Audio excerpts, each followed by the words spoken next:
नमस्कार, Bihar news room में आपका स्वागत है। मैं हूं अमृत उपाध्याय। आइए जल्दी से देखें आज की हेडलाइन। सीतामढ़ी में दूध से बनेंगे वैल्यू एडेड प्रोडक्ट्स, तैयार हो रहा है milk powder plant. Verghese Kurien को माना जाता है श्वेत क्रांति का जनक। संत शिरोमणि गुरु रविदास जी चर्चा में। इस साल मनाई गई गुरु रविदास जी की 650वीं जयंती। इसी मौके पर बिहार में शुरू किया गया है समरसता संकल्प अभियान। और फरक्का जल समझौता चर्चा में। समझौता है भारत और बांग्लादेश के बीच गंगा नदी के जल बंटवारे से संबंधित। समझौते की अवधि है 30 साल।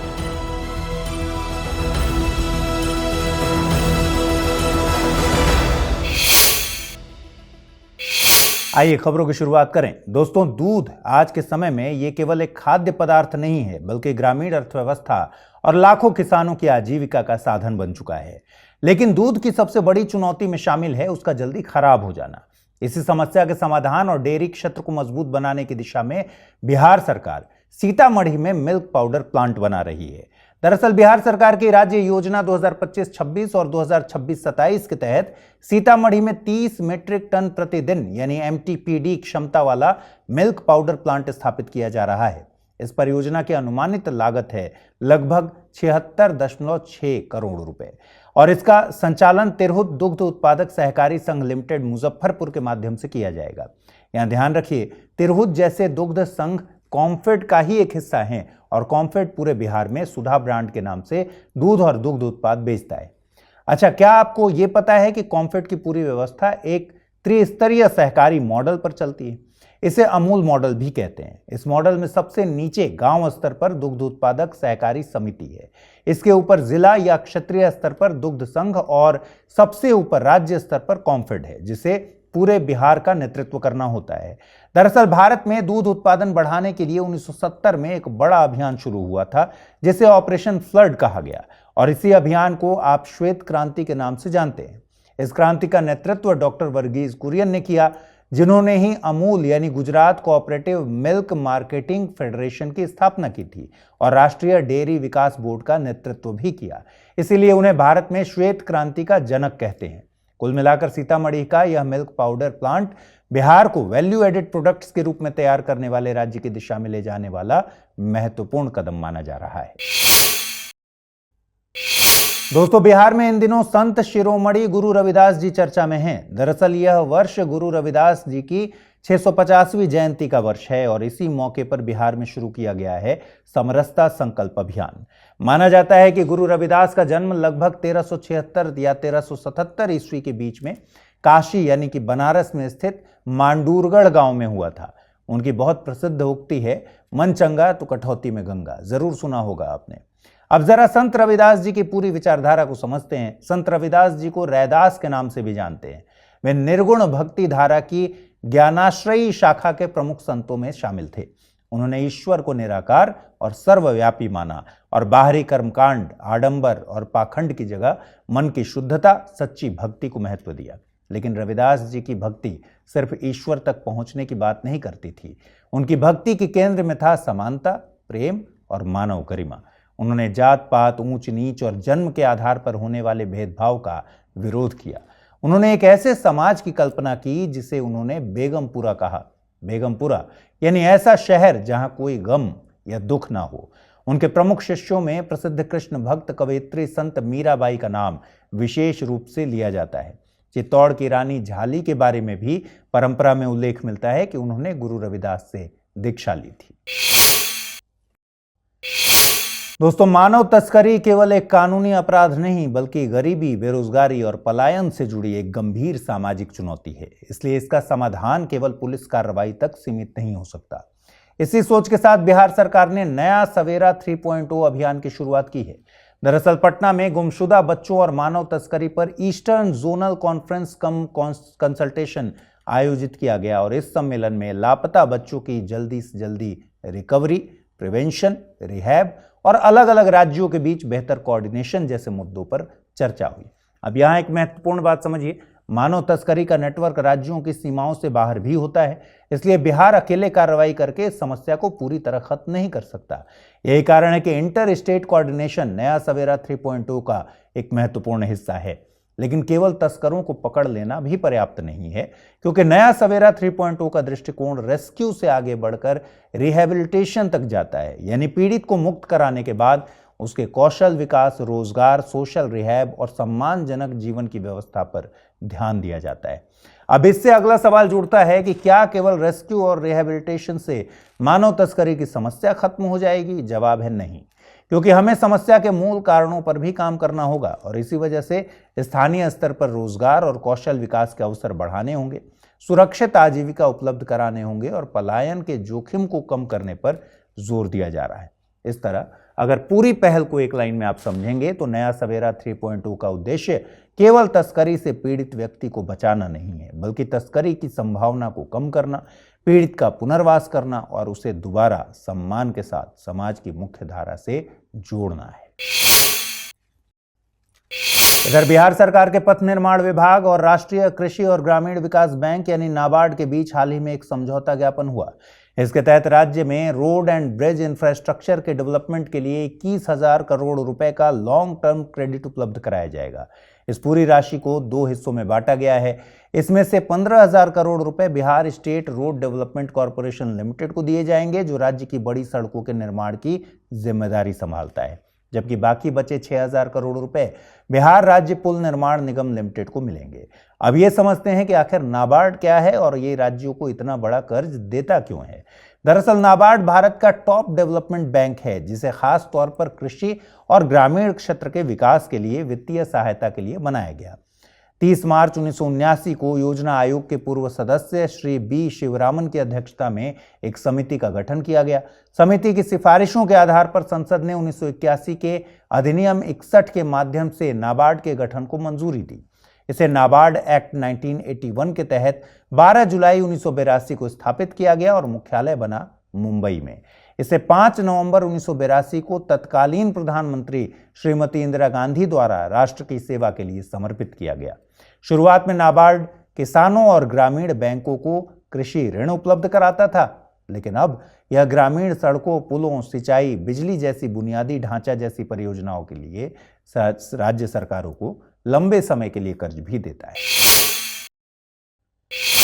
दोस्तों, हर साल 9 अगस्त को बिहार पृथ्वी दिवस मनाया जाता है, लेकिन क्या आप जानते हैं कि इस दिन को मनाने के पीछे सिर्फ पर्यावरण नहीं बल्कि एक गहरी वैज्ञानिक और ऐतिहासिक सोच है।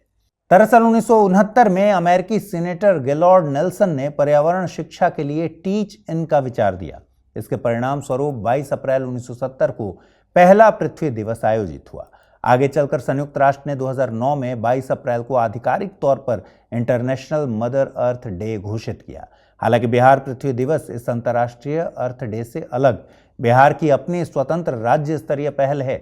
अब सवाल उठता है कि बिहार को इसकी जरूरत क्यों पड़ी। साल 2000 में झारखंड के अलग राज्य बनने के बाद बिहार के वन और हरित क्षेत्र का बड़ा हिस्सा तो झारखंड चला गया और बिहार का हरित आवरण कम रह गया। वहीं राष्ट्रीय वन नीति 1988 देश के 33% भूभाग पर वन या वृक्ष के आवरण का लक्ष्य निर्धारित करती है। इसी चुनौती से निपटने के लिए बिहार में हरियाली बढ़ाने और बड़े पैमाने पर पौधे को रोपने का जन अभियान शुरू करने की सोच विकसित हुई। अब सबसे दिलचस्प बात, दरअसल 8 अगस्त 1942 को बंबई में कांग्रेस ने भारत छोड़ो प्रस्ताव पारित किया था और गांधी जी ने करो या मरो आह्वान किया था। इसके बाद 9 अगस्त की सुबह गांधी जी और कांग्रेस के शीर्ष नेताओं को गिरफ्तार कर लिया गया, जिसके बाद आंदोलन देश भर में तेजी से फैला। इसी ऐतिहासिक दिन को पर्यावरण संरक्षण की एक नई क्रांति से जोड़ने का विचार राज्य सरकार द्वारा लाया गया।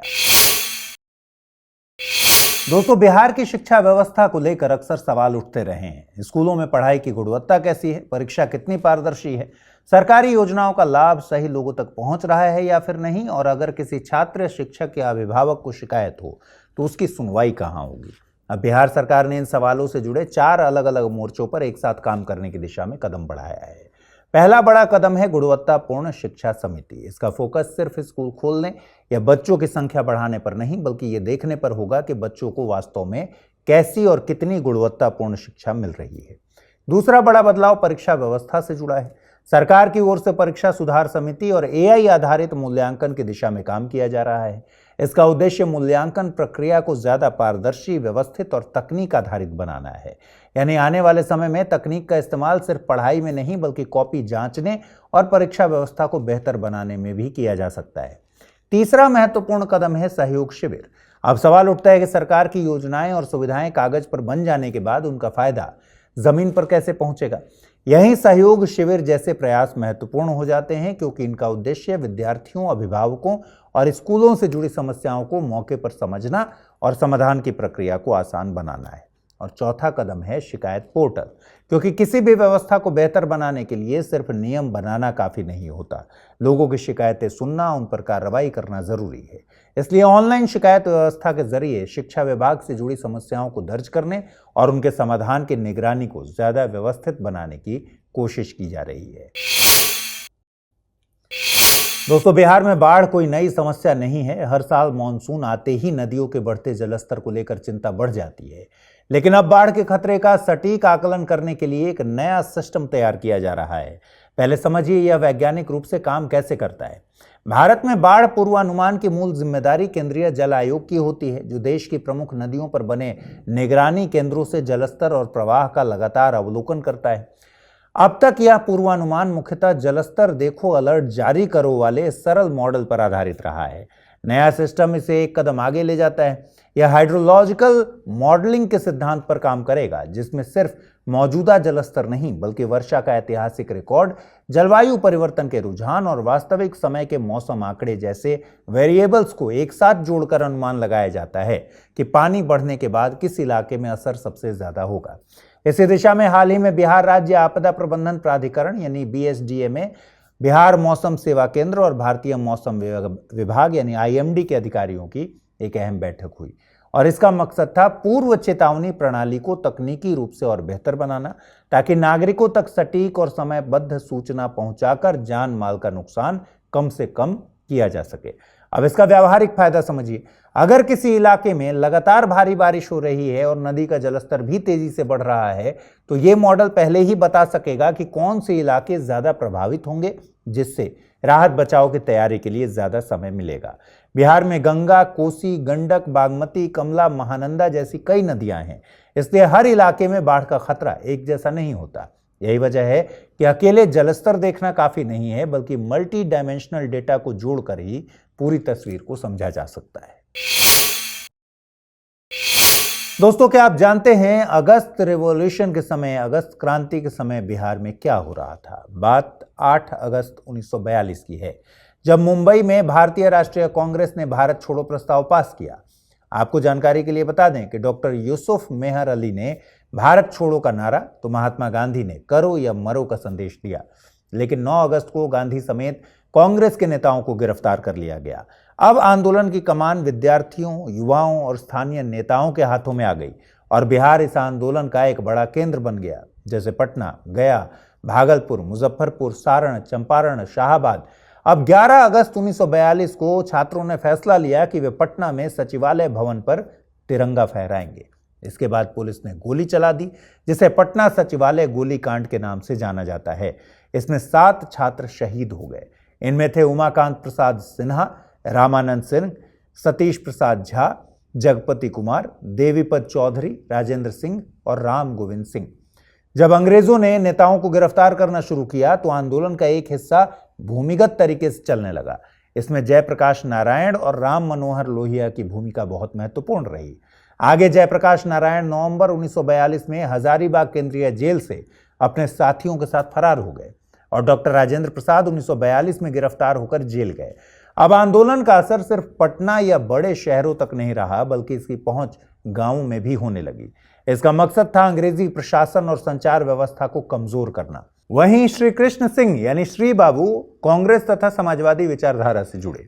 लेकिन 1942 की सबसे बड़ी खासियत, इस बार आंदोलन सिर्फ नेताओं तक सीमित नहीं रहा, बल्कि बिहार की तारा रानी श्रीवास्तव, प्रभावती देवी और शांति देवी जैसी महिलाओं के साथ साथ छात्र, युवा, किसान और आम जनता भी बड़ी संख्या में अंग्रेजों के खिलाफ मैदान में उतर गए।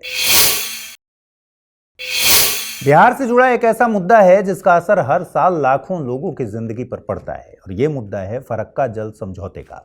फरक्का जल समझौता भारत और बांग्लादेश के बीच गंगा नदी के जल बंटवारे से संबंधित द्विपक्षीय समझौता है। यह समझौता 30 सालों के लिए किया गया था और इसकी अवधि 12 दिसंबर 2026 को समाप्त हो रही है। जल बंटवारा 10-10 दिनों के 15 चक्रों में किया जाता है और इसकी निगरानी दोनों देशों की ज्वाइंट कमेटी करती है। इसका निर्माण 1975 में पश्चिम बंगाल के मुर्शिदाबाद जिले के फरक्का में गंगा नदी पर किया गया था। इसका उद्देश्य गंगा नदी के जल को हुगली नदी की ओर मोड़ना था, ताकि कोलकाता बंदरगाह में पर्याप्त जल प्रवाह बना रहे और वहां गाद जमा होने की समस्या कम हो सके। अब बात करते हैं गंगा नदी की। यह बिहार को उत्तर बिहार के मैदान और दक्षिण बिहार के मैदान में विभाजित करती है। राज्य में इसकी कुल लंबाई लगभग 445 किलोमीटर है। यह बिहार के 12 जिलों से होकर गुजरती है। ये जिले हैं बक्सर, भोजपुर, सारण, पटना, वैशाली, समस्तीपुर, बेगूसराय, खगड़िया, लखीसराय, मुंगेर, भागलपुर और कटिहार। इनमें पटना में इसका सबसे लंबा प्रवाह है, लगभग 99 किलोमीटर। उत्तर दिशा से घाघरा, गंडक, बूढ़ी गंडक, कोसी और महानंदा जैसी प्रमुख नदियां गंगा में मिलती हैं और दक्षिण से मिलने वाली प्रमुख नदियां हैं कर्मनाशा, सोन, पुनपुन, फल्गु और क्यूल इत्यादि। बिहार का तर्क है कि फरक्का बैराज के पीछे भारी मात्रा में सिल्ट जमा होता है। इस बैकवाटर प्रभाव से पटना, भागलपुर, बक्सर, मोकामा, कटिहार, बेगूसराय और गंगा के किनारे के कई जिलों में बाढ़ आ जाती है। हाल ही में महात्मा गांधी के अंग प्रदेश यानी भागलपुर आगमन की स्मृतियों को केंद्र में रखकर 3 दिन का राष्ट्रीय समारोह का आयोजन किया गया। इसी मौके पर महात्मा गांधी का आगमन अंग प्रदेश में इस शीर्षक से एक विशेष शताब्दी स्मारिका का प्रकाशन किया गया।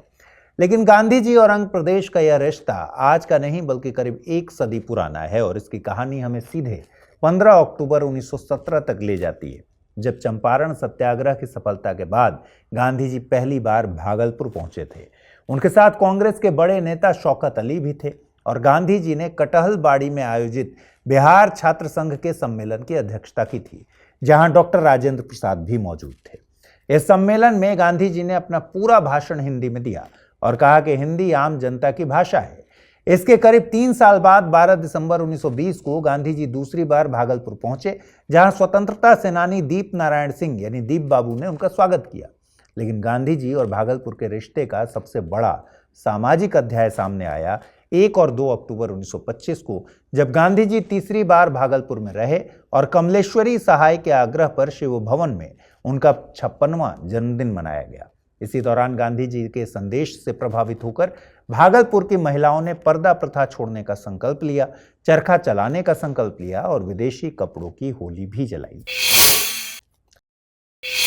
आइए अब बुलेटिन के सबसे खास सेगमेंट में देखते हैं पर्सन ऑफ द वीक।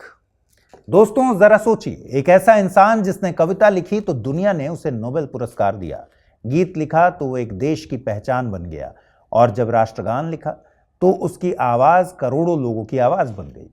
7 मई 1861 को कलकत्ता में जन्मे रविंद्रनाथ बचपन से ही बाकी बच्चों से अलग थे। वे शब्दों और विचारों की दुनिया में खोए रहते थे। कहा जाता है कि उन्होंने महज 8 साल की उम्र में कविता लिखनी शुरू कर दी थी। लेकिन उनकी जिंदगी की सबसे खास बात यह थी कि उन्होंने साहित्य, संगीत, शिक्षा, कला और समाज कई क्षेत्र को बदलने की कोशिश की। युवावस्था में उन्होंने भानु सिंह नाम से कविताएं लिखी। फिर आया साल 1913, उनकी काव्य कृति गीतांजलि के लिए उन्हें साहित्य का नोबेल मिला। इसके साथ ही वे साहित्य का नोबेल पाने वाले पहले एशियाई और पहले गैर यूरोपीय व्यक्ति भी बने। लेकिन दोस्तों, असली कहानी तो इसके बाद शुरू होती है। टैगोर के लिए देश सिर्फ एक नक्शा नहीं था, उनके लिए देश का मतलब था उसकी मिट्टी, उसके लोग, उसकी भाषा और उसकी आत्मा। इसी सोच से उन्होंने ऐसे गीत लिखे जो आगे चलकर सिर्फ गीत नहीं रहे बल्कि राष्ट्र की पहचान बन गए। 1911 में पहली बार गाया गया जन गण मन आगे चलकर 24 जनवरी 1950 को संविधान सभा ने इसे आधिकारिक रूप से राष्ट्रगान के रूप में अपनाया। टैगोर का लिखा आमार सोनार बांग्ला बांग्लादेश का राष्ट्रगान बना, यानी एक ही व्यक्ति की रचनाएं 2 स्वतंत्र देशों की राष्ट्रीय पहचान का हिस्सा बन गई। लेकिन टैगोर सिर्फ लिखते नहीं थे, वे समाज को बदलना भी चाहते थे। उन्होंने ऐसी शिक्षा की कल्पना की जिसमें बच्चे सिर्फ किताबों के भीतर बंद न रहें बल्कि प्रकृति के बीच सीखें, सवाल पूछें और अपनी कल्पना को आजाद रखें। इसी सोच से उन्होंने शांति निकेतन को शिक्षण केंद्र के रूप में विकसित किया, जो आगे चलकर विश्व भारती विश्वविद्यालय बना। अब कहानी का एक ऐसा हिस्सा जिसका संबंध हमारे बिहार से जुड़ता है। साल था 1934। बिहार में भयानक भूकंप आया। तब गांधी जी ने इस त्रासदी को छुआछूत के पाप का दैवीय दंड से जोड़ते हुए एक नैतिक व्याख्या दी। लेकिन टैगोर इस विचार से सहमत नहीं थे। उनका मानना था कि किसी प्राकृतिक आपदा को किसी सामाजिक समूह के कर्मों की सजा बताना यह सही नहीं है।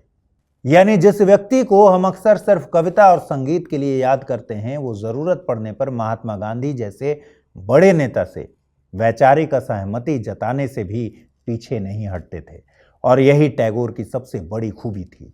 वे सिर्फ सुंदर शब्द लिखने वाले कवि नहीं थे, वे सवाल पूछने वाले विचारक भी थे। 1915 में ब्रिटिश सरकार ने उन्हें नाइटहुड की उपाधि दी थी, लेकिन 1919 में जालियांवाला बाग हत्याकांड के बाद टैगोर ने यह सम्मान वापस कर दिया। उन्होंने साफ कर दिया कि जब अपने ही देशवासियों के साथ अन्याय हो रहा हो, तब किसी सम्मान को अपने पास रखना उनके लिए मायने नहीं रखता। दोस्तों, टैगोर ने करीब 2000 से अधिक गीतों की रचना की, जिन्हें आज हम रविंद्र संगीत के नाम से जानते हैं। उन्होंने कविताएं लिखी, कहानियां लिखी, उपन्यास लिखे, नाटक लिखे, चित्र बनाए और शिक्षा के क्षेत्र में भी प्रयोग किए। यानी एक जिंदगी और उसके भीतर जैसे कई जिंदगियां। 7 अगस्त 1941 को रविंद्रनाथ टैगोर का निधन हो गया। कुछ लोगों की मौत सिर्फ शरीर की होती है, उनकी आवाज नहीं मरती। आज जब हम जन गण मन सुनते हैं, जब बांग्लादेश में अमार सोनार बांग्ला गूंजता है, जब कोई गीतांजलि पढ़ता है या जब कोई बच्चा खुले आसमान के नीचे सीखने का सपना देखता है, कहीं ना कहीं वहां गुरुदेव मौजूद है। आइए जल्दी से देखते हैं बुलेटिन के एक खास सेगमेंट को। क्विक न्यूज में क्या है खास। नाइजीरिया के अबुजा में आयोजित फिडे विश्व एमेच्योर शतरंज चैंपियनशिप में बिहार के 3 खिलाड़ियों रानी पूजा, साकेत कुमार और अमन कुमार ने शानदार प्रदर्शन करते हुए 7 पदक अपने नाम किए। इनमें 4 स्वर्ण, 2 रजत और 1 कांस्य शामिल है। सुप्रीम कोर्ट कॉलेजियम ने देश के 4 प्रमुख उच्च न्यायालयों में नए मुख्य न्यायाधीशों की नियुक्ति की सिफारिश की है। दिल्ली हाईकोर्ट के वरिष्ठ जज जस्टिस वी कामेश्वर राव को पटना हाईकोर्ट का नया मुख्य न्यायाधीश बनाने की सिफारिश भी हुई है।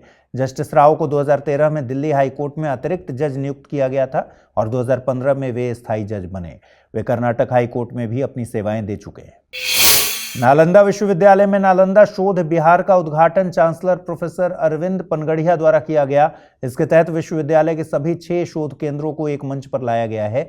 इसमें Kautilya global centre, south east Asia sustainability, bay of Bengal और रूरल इकोनॉमी जैसे केंद्र शामिल हैं। बिहार में किशोरियों को सर्वाइकल कैंसर से बचाने के लिए एचपीवी यानी ह्यूमन पैपिलोमा वायरस वैक्सीन की दूसरी खुराक देने का अभियान शुरू किया गया है। सर्वाइकल कैंसर भारत में महिलाओं में दूसरा सबसे आम कैंसर है। एचपीवी की 100 से अधिक किस्में हैं, जिनमें एचपीवी 16 और एचपीवी 18 सबसे खतरनाक मानी जाती है। यह लगभग 70% सर्वाइकल कैंसर मामलों का कारण बनती है। आइए जल्दी से देखते हैं बुलेटिन पर आधारित सवाल, लेकिन उसके पहले मैं बता दूं कि आप कमेंट में पूछते हैं कि इसकी पीडीएफ कहां मिलेगी। तो बुलेटिन की पीडीएफ हमेशा एडुटेरिया के ऑफिशियल टेलीग्राम चैनल पर और अमृत उपाध्याय 007 टेलीग्राम चैनल पर उपलब्ध होती है। आप वहां से इसे ले सकते हैं। आइए जल्दी से क्वेश्चन देखें। पहला सवाल है मेंस का। मानव तस्करी केवल एक आपराधिक समस्या नहीं बल्कि सामाजिक आर्थिक असमानताओं से जुड़ी गंभीर चुनौती है। बिहार सरकार के नया सवेरा 3.0 अभियान के संदर्भ में मानव तस्करी की समस्या, इसके कारणों, रोकथाम के उपायों और पुनर्वास की रणनीतियों की चर्चा कीजिए। 38 अंक का यह सवाल है। अब देखते हैं ऑब्जेक्टिव टाइप कौन से सवाल बन सकते हैं। पहला सवाल, सीतामढ़ी में स्थापित किए जा रहे मिल्क पाउडर प्लांट की क्षमता कितनी है? 10 मीट्रिक टन प्रतिदिन, 20 मीट्रिक टन प्रतिदिन, 30 मीट्रिक टन प्रतिदिन या फिर 50 मीट्रिक टन प्रतिदिन? ऑप्शन ई है, प्रयास नहीं किया गया। अगला प्रश्न है, नया सवेरा 3.0 अभियान का संबंध किस समस्या से है? बाल विवाह रोकथाम, मानव तस्करी की रोकथाम, महिला शिक्षा को बढ़ावा देना, साइबर अपराध नियंत्रण या फिर ऑप्शन ई? अगला प्रश्न है, समरसता संकल्प अभियान किस संत की 650वीं जयंती के मौके पर शुरू किया गया है? संत कबीर दास जी, संत रविदास जी, संत तुलसीदास जी, संत सूरदास जी या फिर ऑप्शन ई? प्रयास नहीं किया गया। अगला प्रश्न है, बिहार सरकार के पथ निर्माण विभाग और नाबार्ड के बीच हुए समझौते के तहत राज्य को कितनी राशि का दीर्घकालिक ऋण उपलब्ध कराया जाएगा? 10,000 करोड़ रुपए, 15,000 करोड़ रुपए, 21,000 करोड़ रुपए, 25,000 करोड़ रुपए या फिर ऑप्शन ई? प्रयास नहीं किया गया। अगला प्रश्न है, बिहार पृथ्वी दिवस प्रत्येक वर्ष कब मनाया जाता है? 22 अप्रैल, 5 जून, 9 अगस्त, 16 सितंबर या फिर ऑप्शन ई? प्रयास नहीं किया गया।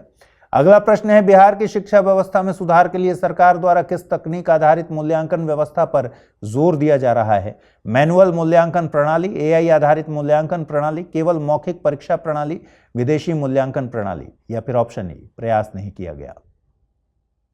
अगला प्रश्न है, बिहार में नए वैज्ञानिक बाढ़ एटलस के निर्माण के लिए किस तकनीकी मॉडल का उपयोग किया जाएगा?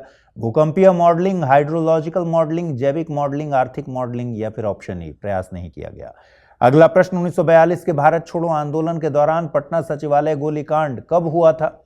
8 अगस्त 1942, 9 अगस्त 1942, 11 अगस्त 1942, 15 अगस्त 1942, या फिर ऑप्शन ए।